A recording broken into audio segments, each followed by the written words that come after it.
we have a crisis in the world, tremendous crisis, and also crisis in our consciousness, in us. I see the urgency of change, radical revolution, mutation in the mind. I see it. It is necessary. There is complete quietness of the mind, and that which is silent has vast space. Only then that which is nameless comes into being.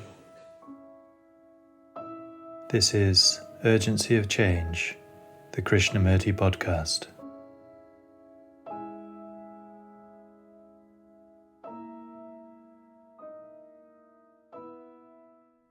When you are free, when the brain is free of measurement, the brain cells that have been used to measurement, conditioned by measurement, have suddenly awakened to the truth.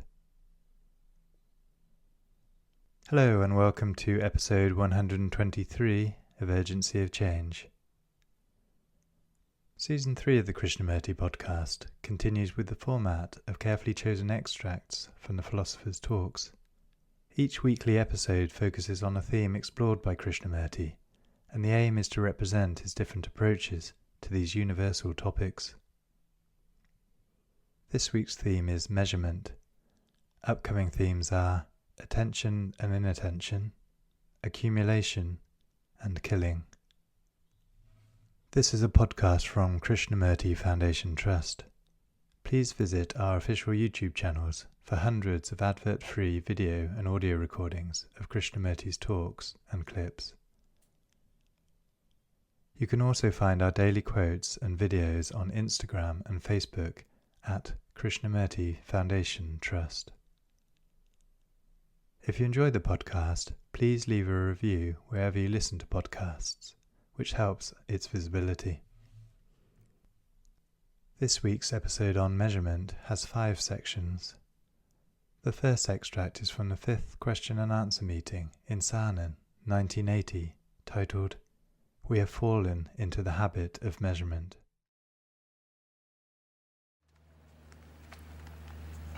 I think I can solve my problems. I do not need any help with them. I have the energy to resolve them.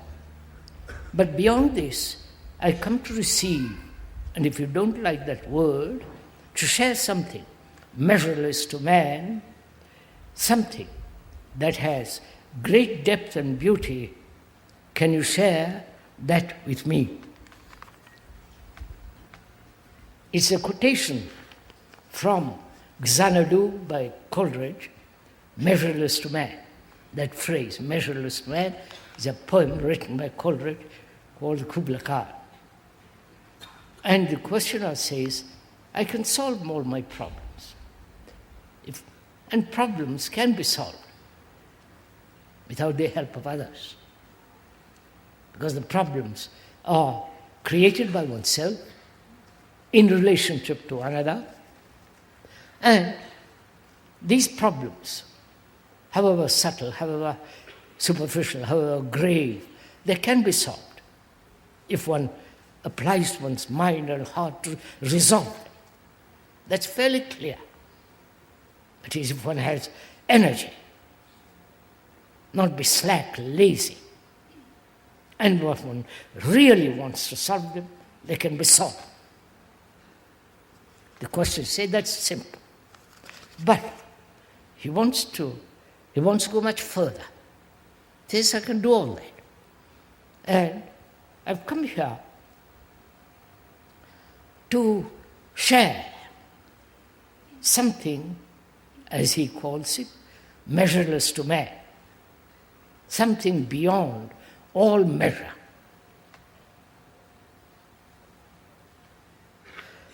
Something that is not given in churches and all the rest of it. First of all,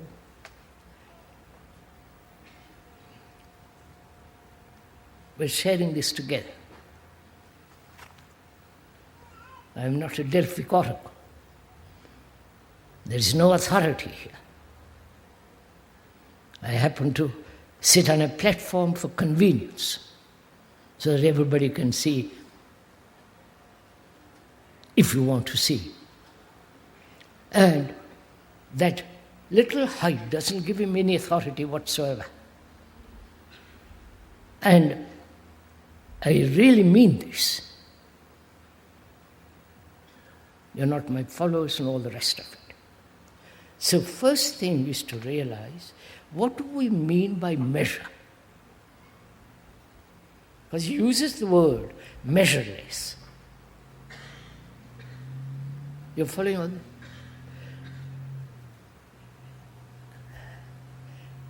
Thought can be measured. Distance can be measured from here to there. And this so-called progressive evolution can be measured.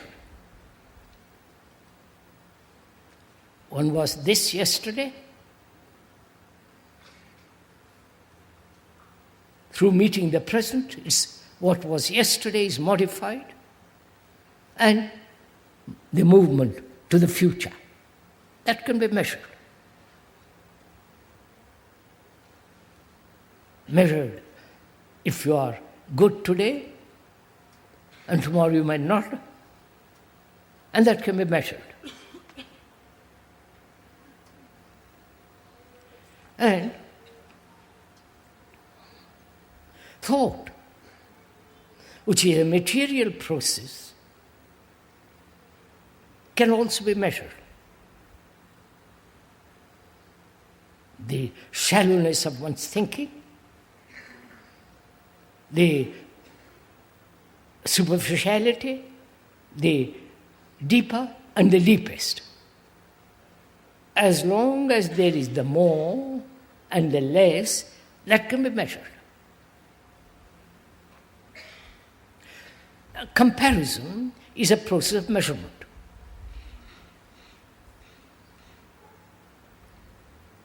Please follow this if you're interested. And imitation can be measured. Conformity can be measured.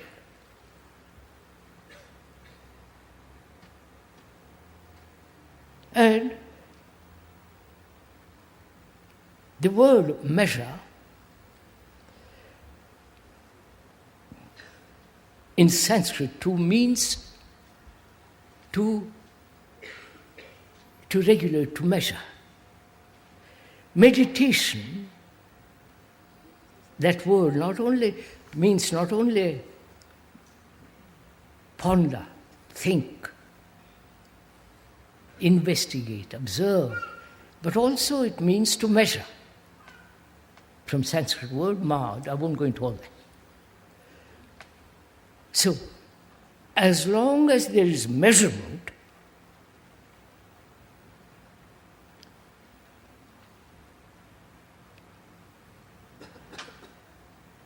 the mind can only function in that measurement. Whether it's long or short, whether it's wide or narrow, it can only function in that which is measurable. Right? I wonder if you understand all that. And the word meditation is all, in that word is implied also measurement.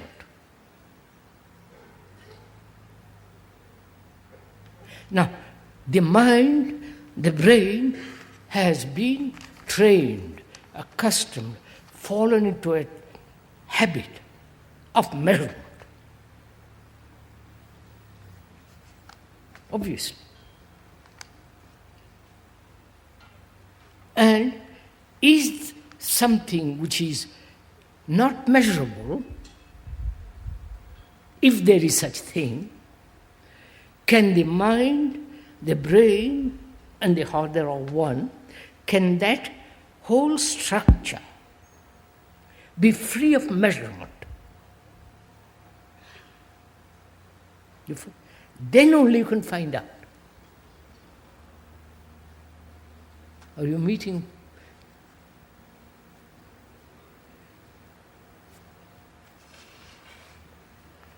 The brain is, as we pointed out several times, and the scientists are beginning to agree too, so perhaps you will also accept it, because the moment you talk about scientists, you worship them, and you think they have achieved something.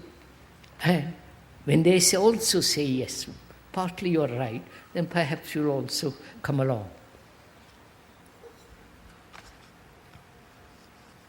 You see, the brain, as we said, is not your brain. It's the brain which has evolved through time, millions and millions of years. And that brain is the common brain of humanity. You may not like to see that, because we are accustomed to the idea that we are individual, our brains are individual. Ours, mine, not yours. And that concept has been a constant tradition through millennia. And so the brain is conditioned to that. And that brain is constantly measuring. The more, the less, the better, and the best. The very word better is measurable. So this brain is constantly functioning in that pattern. I don't know if you have observed yourself. You can see this in yourself.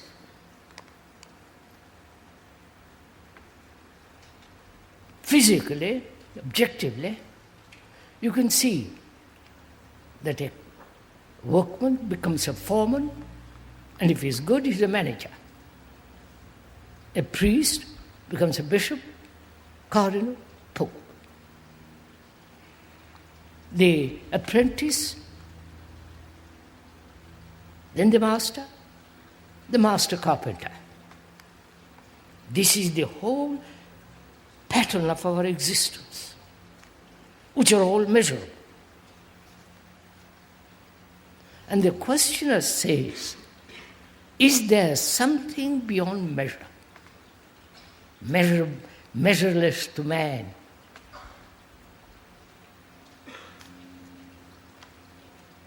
Now, how are you going to find out? We'll share it together. As the questioner says, share it with me. How are we going to find out? If there is something beyond all measure, that is beyond all time, because time is measurable. Yesterday, today, tomorrow, 10 o'clock, 11 o'clock, measurable. Distance, measurable. And as thought is measurable,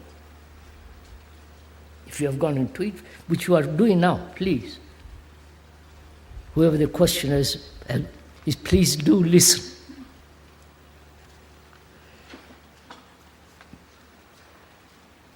Is there something beyond time which is thought? Time is movement, right?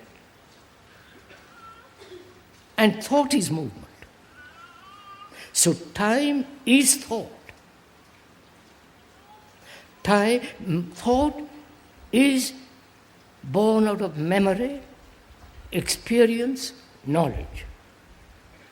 That is the process of memory, of thought.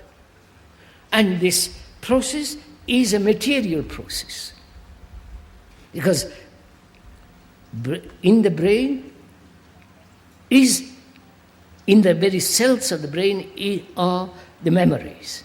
So it is material process.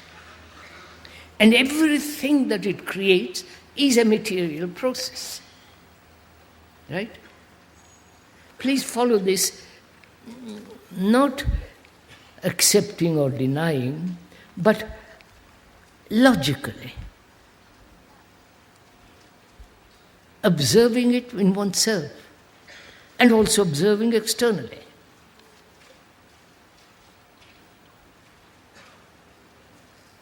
So, as long as thought is measuring, moving in measurement,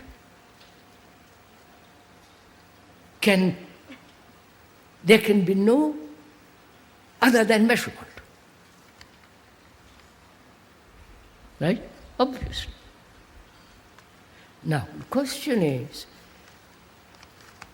can all measure end? Measure as comparison. Comparing oneself with somebody else. The hero, the example, the ideal, the perfect one, and so on, so on, so on. If you observe for yourself, from childhood, we are trained to compare. Better marks in a school, the various classes, college, university, a degree, these are all measurements, which is essentially comparative. Right? Now can you, the questioner who is sharing this with us, stop comparing completely?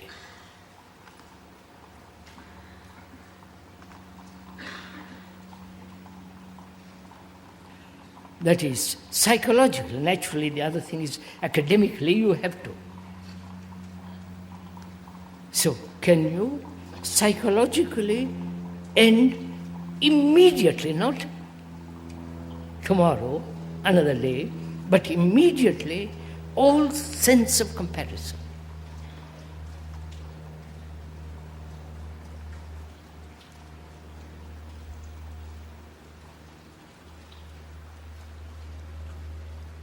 If you want to go, if the mind wants to go much further. And imitation, conformity, which are all the same movement. Comparing, conformity, imitation are all the same movement. Can that movement end totally?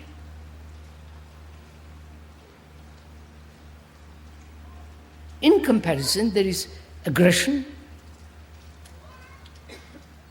there is competition. I'm better than you, and all that. And, as we talked about it yesterday, have an insight into measurement. I explained very carefully yesterday, if I may repeat it again briefly.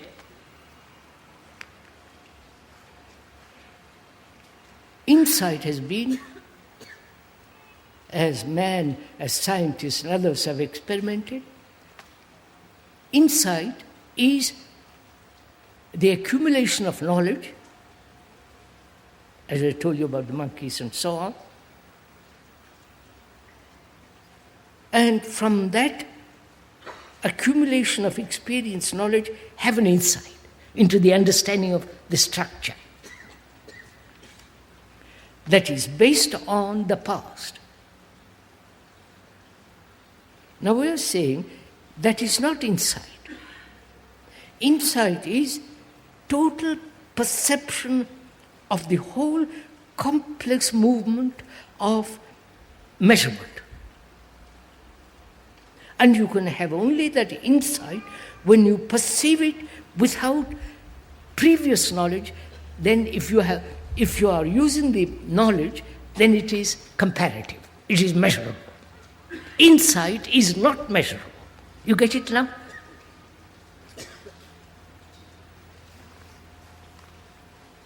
Then when there is that measureless insight, the whole, the unfolding of the whole movement of comparison, all that, not only seen, but ends immediately. If you can test it out. You don't have to accept the speaker's word for it. You can test it out. So, what is beyond measure? There must be freedom from fear, naturally.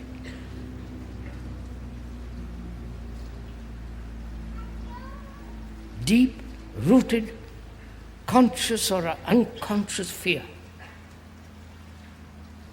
That's a problem which can be observed, resolved. Because the root of fear, the root, not the various branches and the leaves of that tree, the root of that fear is time.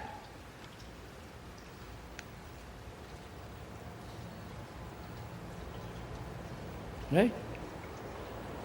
I am afraid of tomorrow.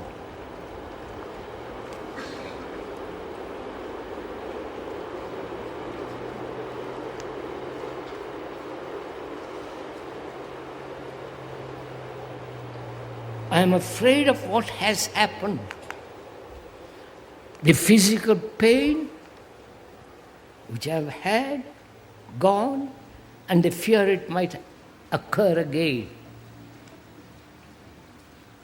The whole physical phenomena of pain. And psychologically too, one has done something wrong, not right, not honorable. Honorable, I'm using the word in its dictionary meaning, not what you call honorable, Lord. And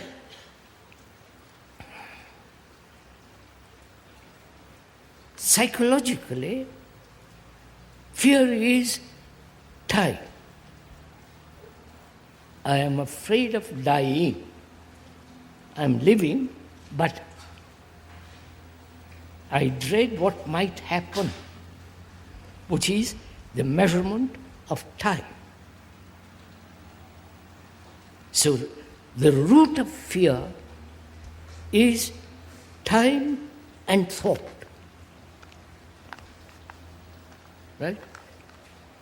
Now, to have an insight into that is the ending of totally fear.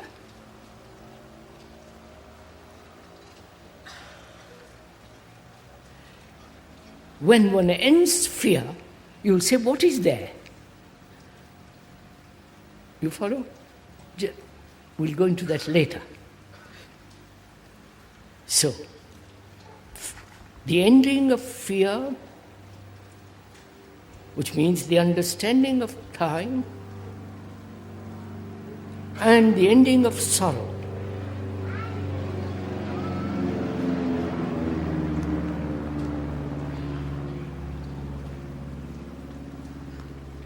If this is not cleared, if the mind, the brain are not afraid of it, then there may be something more. But you see, we want to be assured.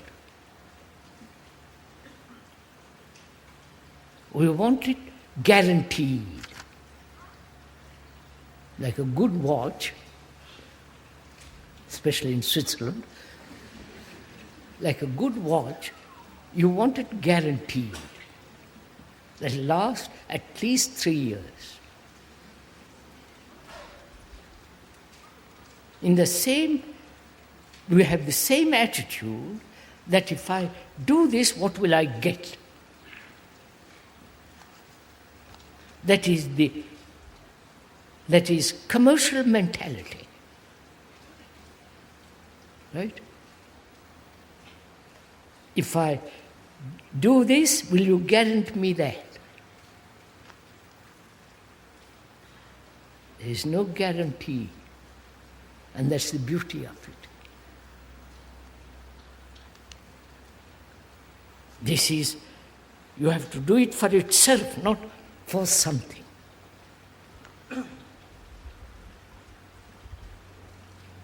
And that's very difficult for people.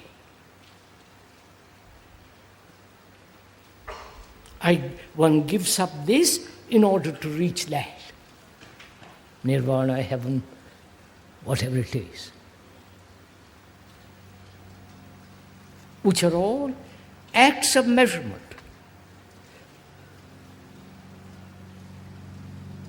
So in the mind, we are sharing this together.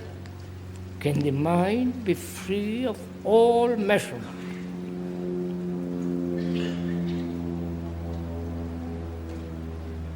In your relationship to another, which is much more difficult.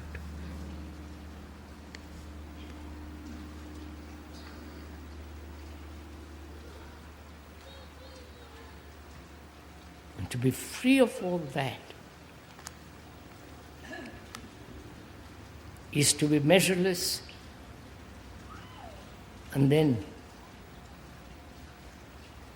something totally different takes place. When that is described, that which has taken place beyond measure, that which is described is not what is. You understand what I'm saying? You can describe the mountain, the shape of it, the line of it, the shadows. You can paint it, make a poem of it, describe it. All that is not the mountain.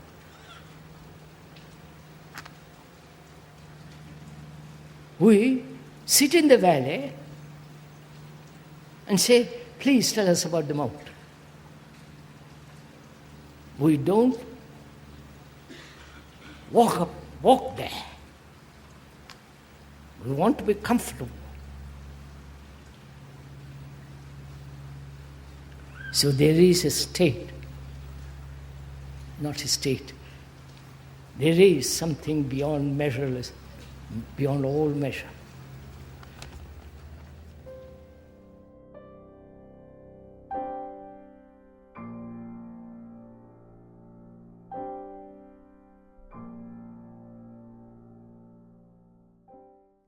The second extract is from Krishnamurti's sixth talk in Saanen, 1983, titled "The Better is Measurable."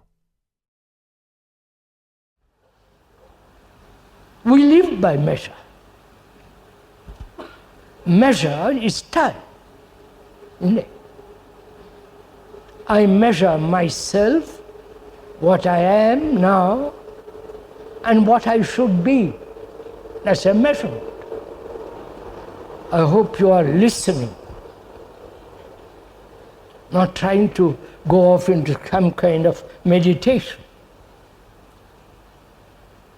Hope you are listening to find out for yourself and from nobody. Nobody can teach you what meditation is. However long-bearded the gentleman is, or whatever strange garments he may wear. But to find out for yourself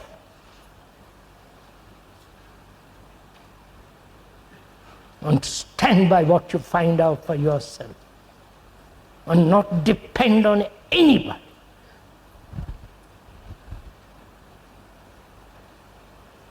So for that one must understand very carefully the meaning of that word. Which means to measure,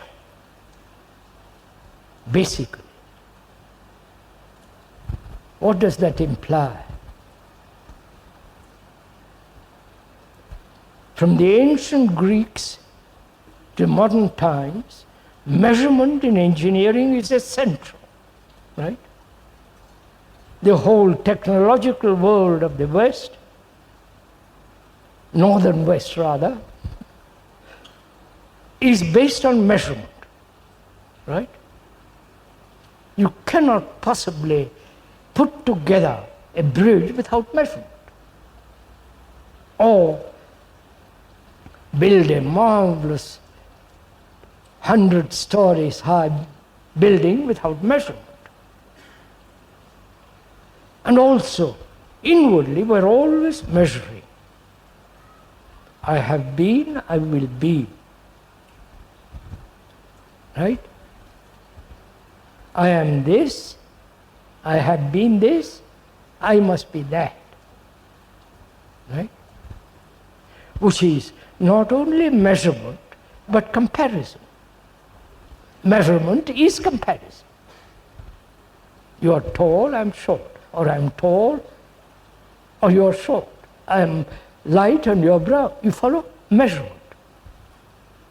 So, to understand the meaning of measurement and the two words better and more, to understand those two words and never use those two words, better and more, inwardly. You understand all this? Are you doing it now as we are talking together? You have understood the meaning of that word, meditation. To consider together. It's too, I won't go into more of it. To consider together. Not I consider and I'm right, but together consider. That means you and I are willing to let go our own prejudices or consider. And also it means to think over together. And to see the depth of the word measure. Right? We've gone touched it briefly. I can go into much more. I don't want to go into details. But to see the meaning of that. So, when the brain is free of measurement, you understand? Becoming is a measurement.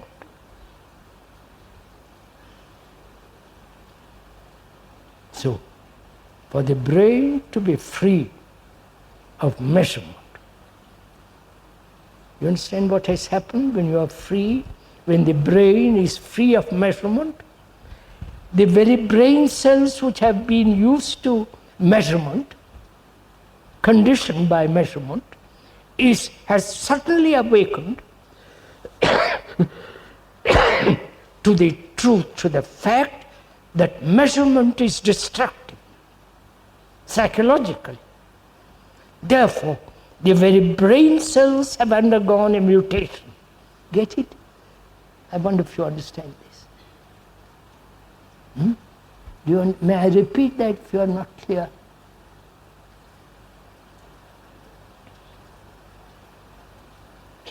One's brain has been accustomed to go in a certain direction, right? Let's say our brains have been accustomed to going north, northeast. And you think that's the only way to whatever there is at the end of it. What is at the end of it is what you invent, naturally. But you come along and tell me that direction northeast will lead you nowhere. I resist. I say, no, you're wrong. All the tradition, all the great writers, all the great saints and blah, blah, blah, say you're wrong.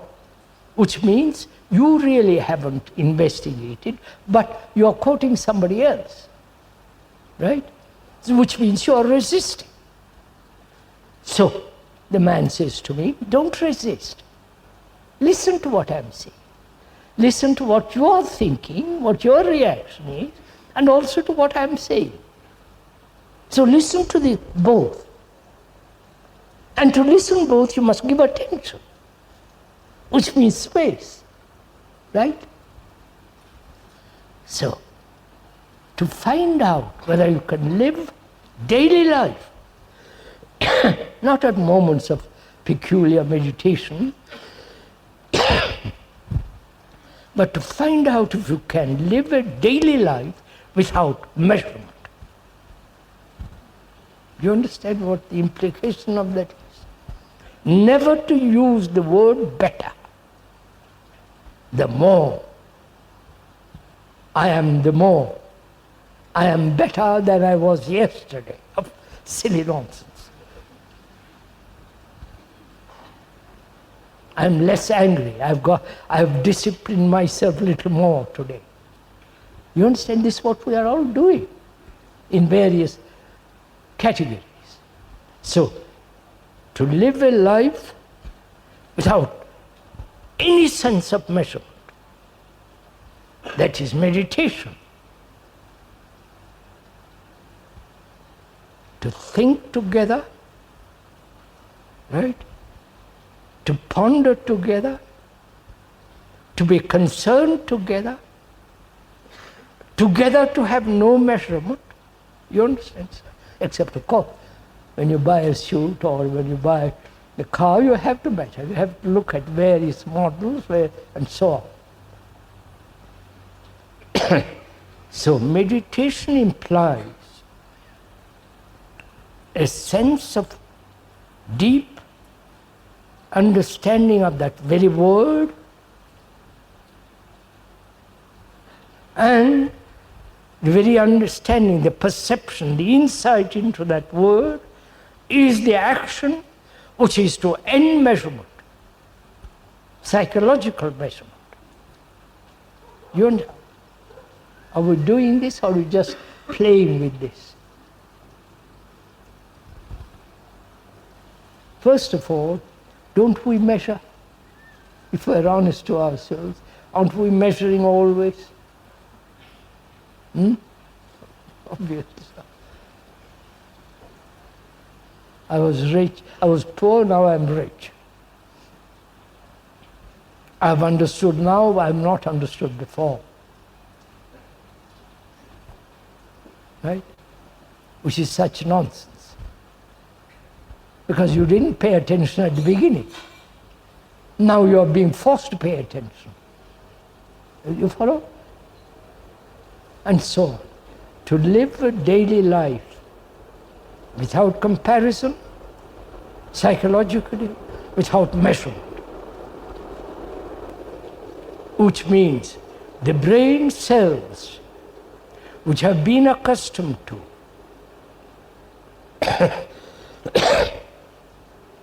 all its life to measure has suddenly ended measurement. Therefore there is a mutation in the brain cells, right? You may not do it, but see the fact, the logical, intellectual fact. It's like your brain is mechanical. Obviously, there is no question about it. Responding to various programs, various propaganda, and so on. Your brain has, one's brain has become mechanical, routine. Go to the office from 9:30 to 10:05, or 9 to 5, to the office, and so on, so on, so on. So your brain, its cells have been conditioned. And to break that conditioning instantly, not through evolution time, is to listen to something that is totally new. That is no measurement. Psychologically. Therefore, when you see, without any resistance of that fact, then that very perception brings about a radical change in the very structure of the cells.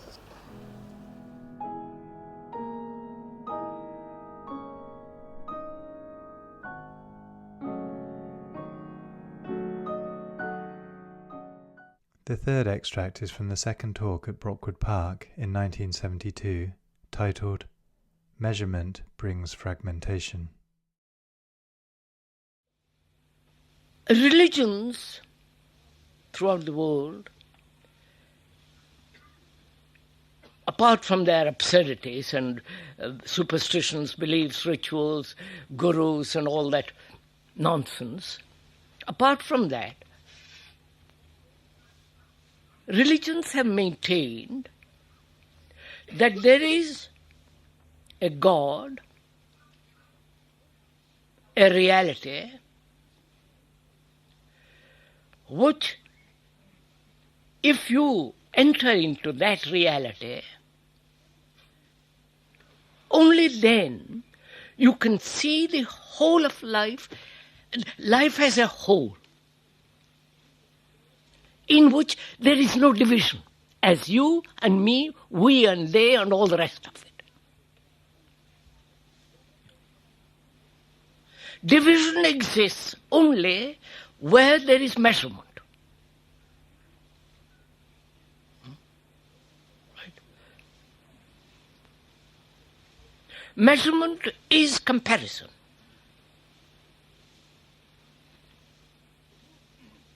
And comparison is the movement of thought. So thought is measurable, comparative. The more, the less, the better, and so on.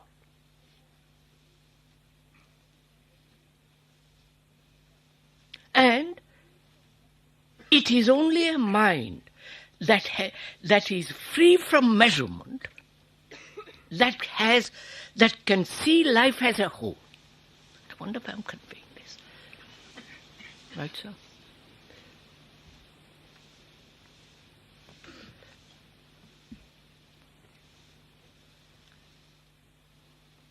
How is one then to be free of measurement and yet use measurement? It's necessary. Measurement being knowledge, experience, the vast accumulation of memory, conscious as well as unconscious. All that is measurement, because it's the product of thought. And where there is measurement, there is fragmentation.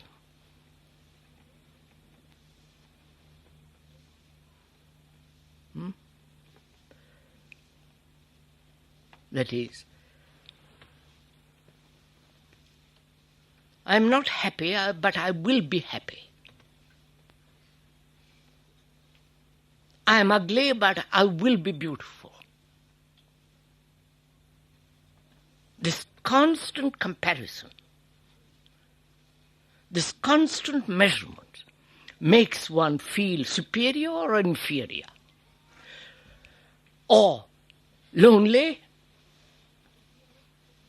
or expansive ideological unity.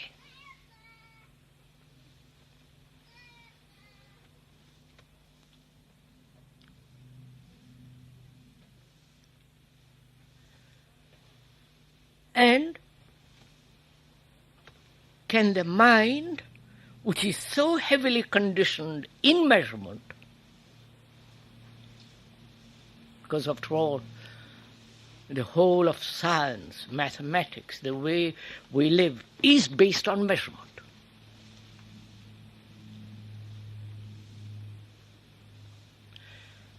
And is it possible for the mind to learn to live without measurement?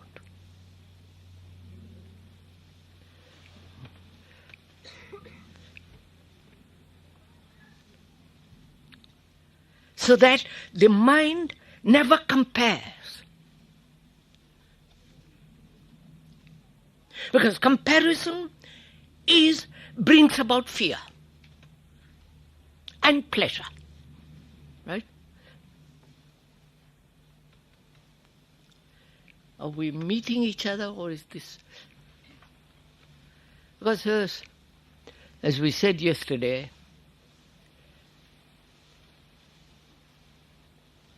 we are learning together.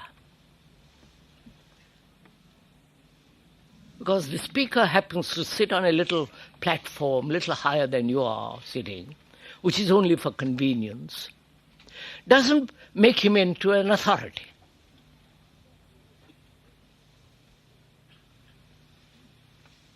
Doesn't make him something special. What we are trying to do together is to learn. To learn about a mind that is free from measurement and therefore free from fear.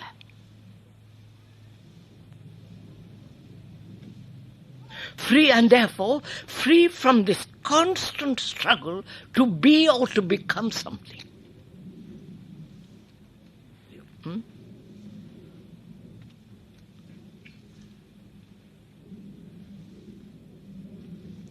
And it is this measurement, which is thought, that brings about fragmentation. I see that, not as an idea, not as a theory, but as an actuality in my life, in one's living. I haven't learned it from somebody else. If I learn it from somebody else, it is his learning, not mine.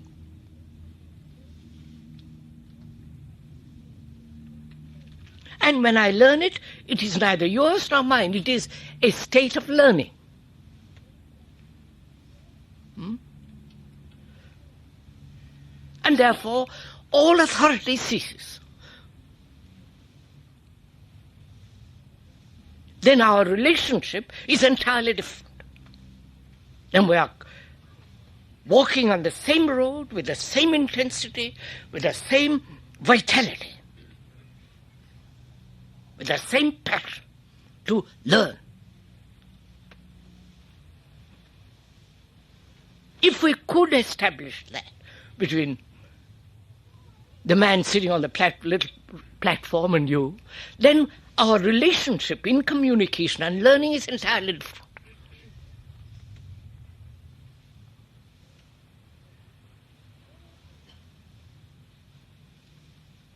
Because all our conditioning is one of the factors of authority. You know, I don't know. You are enlightened, I am not. You are my guru and I am your disciple. Tell me, teach me. I will learn from you. I put you on a pedestal, worship you, because I think you know. I don't know what you know, but I think you know. No, please, this is very important, because what is happening in the world is more and more gurus are springing up. Before it was the church with their priests, with their rigmaroles, and now it is these gurus coming in, replacing them. Which is again a factor of division. Your guru and my guru. Your guru knows much more than my guru does. You know, all that tummy rod that goes on. So, when we are learning together, there is no division and therefore there is no authority. That's a marvelous thing, if one really sees that. Because then we teach each other. We learn from each other. And there is no you who is the teacher and me as the disciple. And in that learning there's great beauty. Because in that there is real companionship. And therefore there is real love. You understand all this?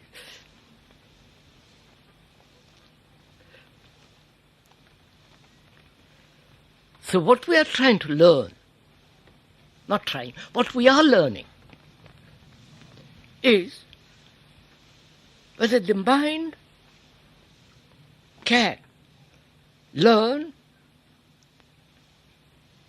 to live totally, which means it has no quality of measurement at all. I'm only putting this thing differently from yesterday. Which yesterday we said, thought has its right place. And that thought can be used only efficiently, sanely, reasonably, logically and healthily when there is freedom from thought. And thought, we are saying this morning differently, is measurement. And all Western civilization is based on measurement. And they have tried to escape from that by or through religious concepts, which again is the product of measurement. Right?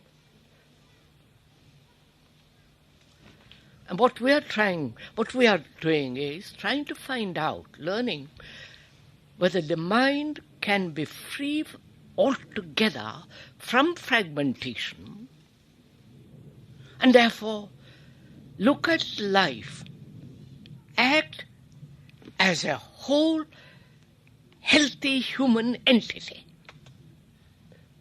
without any fragmentation.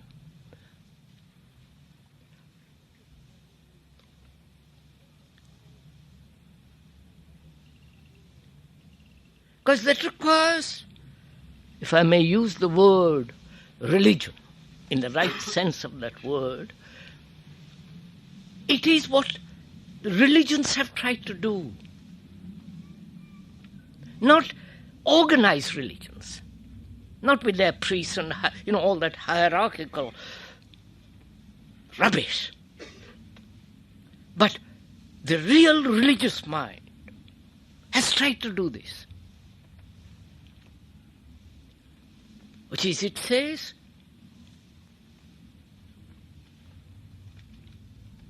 absolute freedom is only possible when there is no movement of thought. The movement of thought is fragmentation, and the movement of thought is necessary, but not when the mind is in a state in which there is no measurement at all. Only there, which means the immeasurable. Right? I wonder if I'm convinced. Now, how do you learn this? You understand my question? I see my life fragmented. That's a fact. And I see the futility of integrating the fragments. I see contradiction in these fragments, conscious as well as unconscious. And I have tried various methods, means, systems, to bring about a unity in all that. And I can play that game endlessly till I die. And I haven't learned a thing. Because basically, thought is in operation in all this. Yeah? I want to find out, I want to learn. The mind wants to find out and learn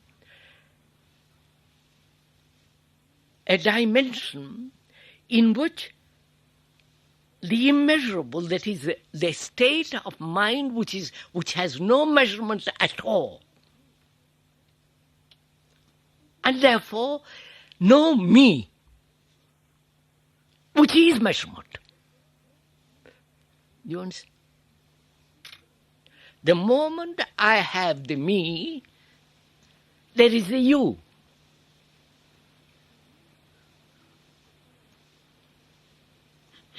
The me is the product of thought. The me, as an idea, gives security. And thought is seeking all the time security.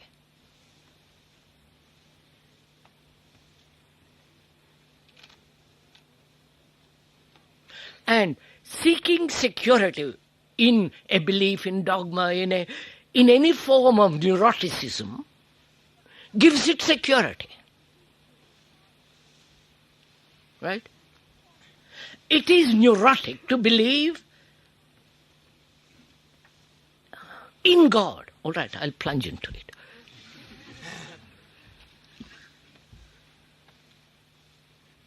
Because you know nothing about God.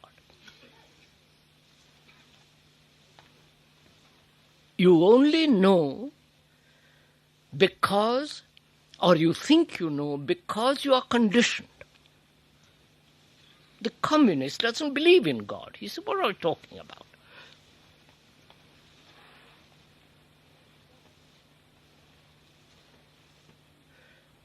And God can be approached through a process of time, through perfection, through this ideal of always becoming more and more and more and more perfect. And you have established a pattern, a ladder on which you are always climbing.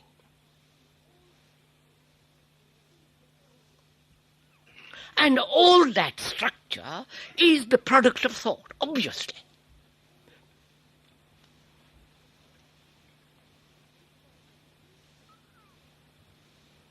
Now, if one has an insight into that, now, as you're sitting there, if you have an insight into this, not induced by the speaker, but see it for yourself.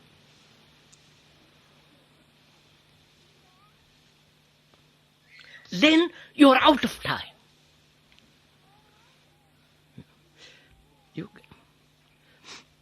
Because time is part of thinking, and time has said,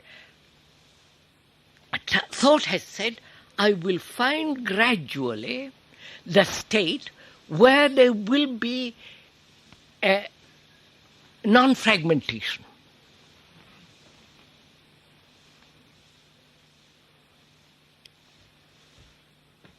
So thought seeking security all the time, physical as well as psychological, conscious or unconscious, has established for itself various beliefs, dogmas, superstitions, neurotic activities, and is caught in that. It has become a habit.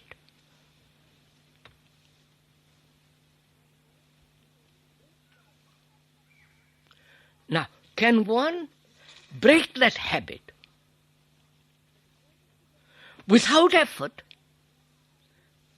Because the moment you make an effort, you're back again. there is contradiction in that.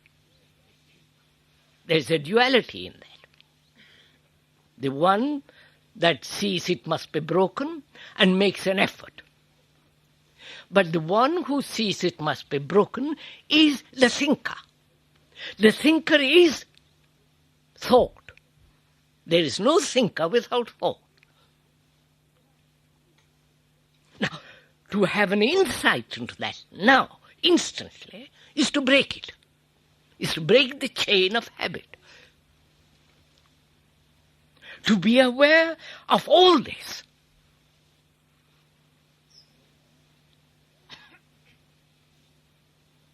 The whole movement of thought.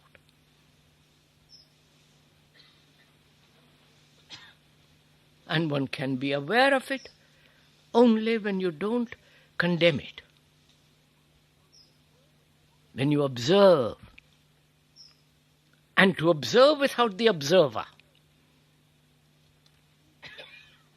Because the observer is the entity who says, this I will keep, this I won't keep. This is right, this is wrong. This should be, this should not be. He's always comparing. The observer is the entity that measures.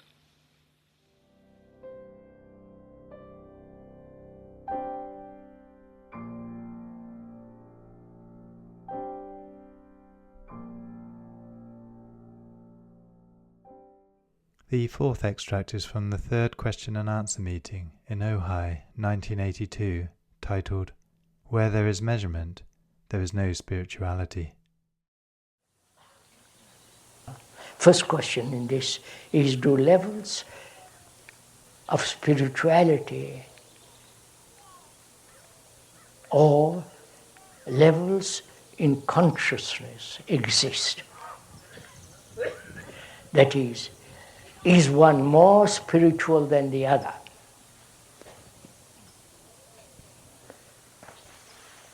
You understand? The more, that is one nearer truth than the other fellow? Now, what is the meaning of the word more?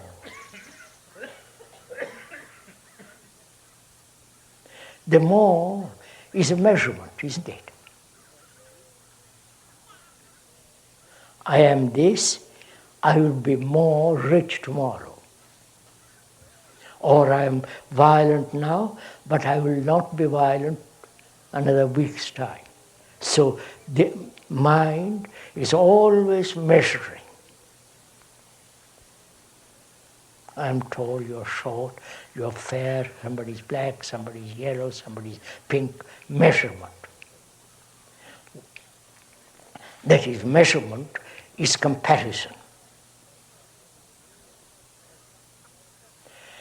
And the word measure also plays part in meditation.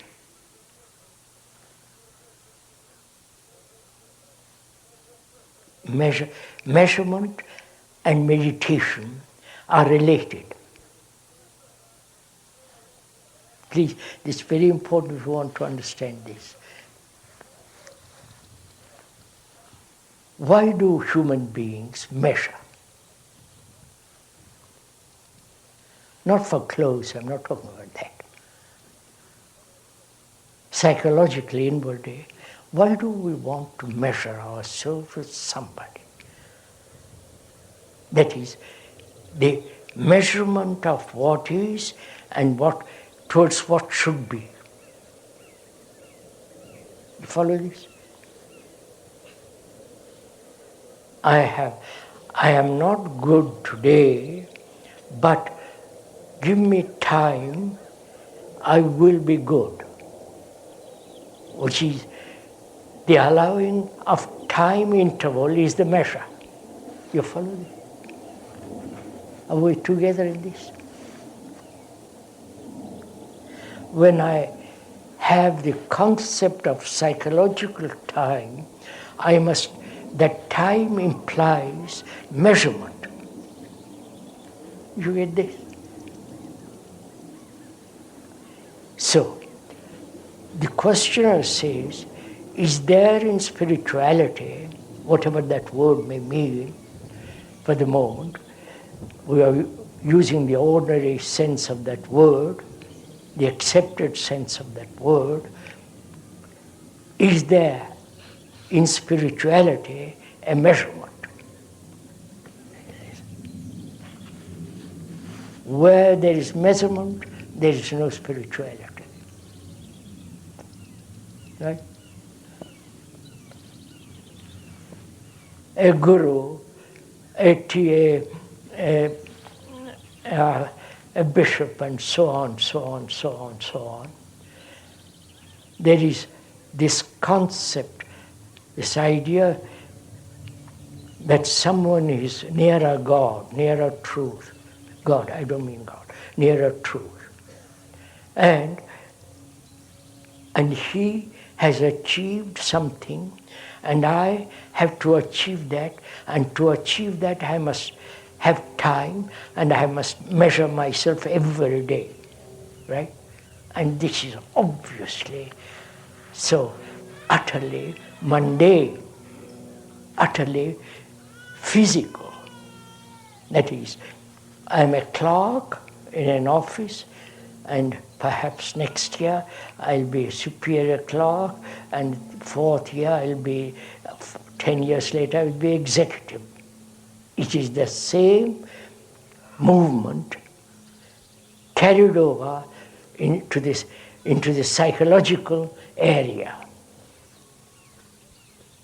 And so there is the nearest disciple, and the novitiate right there.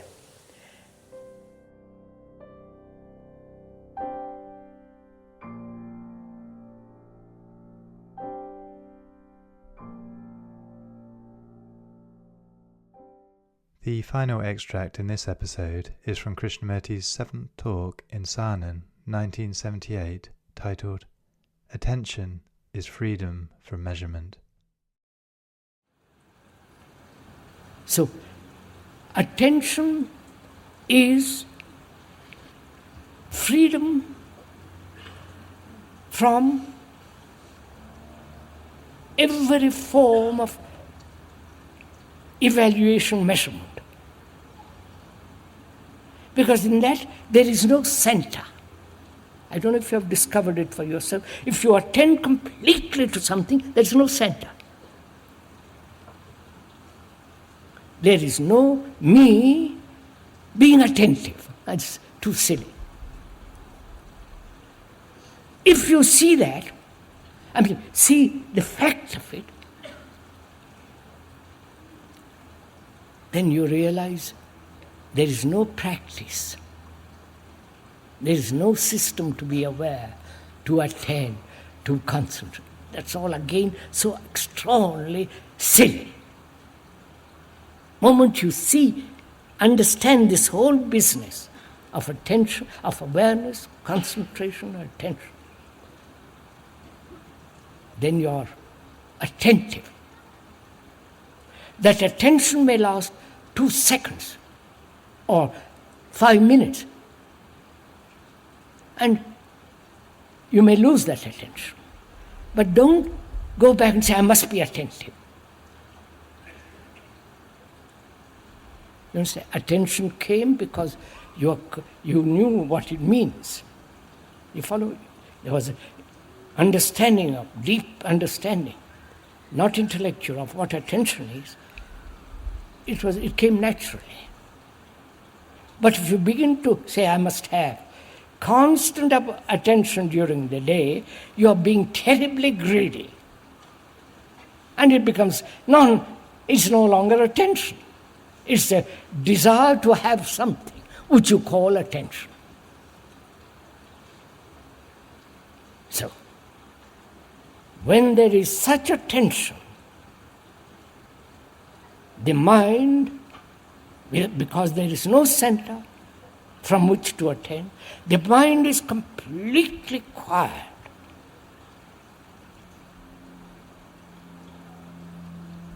Not that you train the mind to be quiet, which all of them practice, to be quiet. Or we all often, when I heard this phrase, I must have peace of mind. They'll have a peace of mind, but it's not peace. You understand? They're just a little piece of something. So, when there is complete order in our life, which is the beginning of meditation, and one understands the nature of awareness, concentration and attention, then all effort has come to an end. All effort. When you put everything in order, there's no effort. So the mind becomes extraordinarily quiet, uninvited, not cultivated, something totally new. And religion, not this nonsense that's going on around us, with all their priests and ceremonies and all that circus that goes on. Then religion means the ending of the self, the me. It's only then that mind can be absolutely, irrevocably quiet.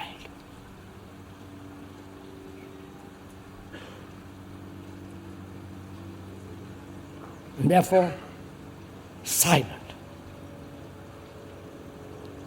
which means the ending of thought as time and measure. Then if the mind has gone that far,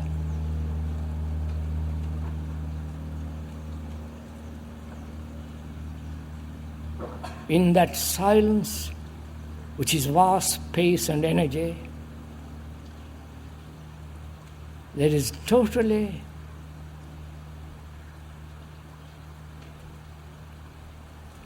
a state which cannot be put into words.